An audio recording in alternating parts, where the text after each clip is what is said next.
30 million na galing sa LGSF natin, sana yun ay para sa infrastructure works, pero binawasan natin ng 5 million para ibigay natin na lang na rice subsidy sa mga kababayan natin.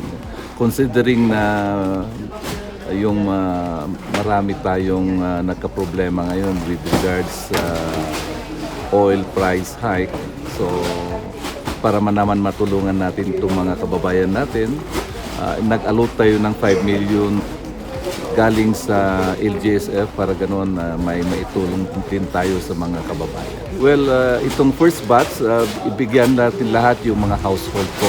More than 3,400 plus household. Pinase natin sa listahan galing din sa mga barangays.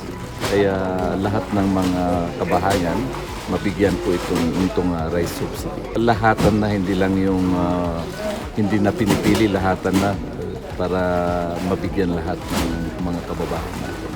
We'll be trying to give mga 4 na pieces na tig pa 5 kilos. So siguro monthly natin na magbigay ng 5 kilos sa mga kababayan natin.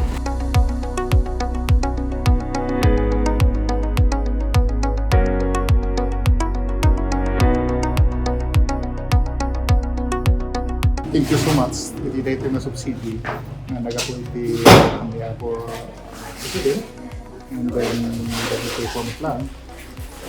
LGU, isa lang. Kasya ko na tayo office ng Bantay kung yung LGU na paspas-pasad lang ng sa kainaan. Salamat ako na dito. Tapos may tulong na ito. Kailan tayo yung barangay sa Bago. Ito yung pamataan natin rin.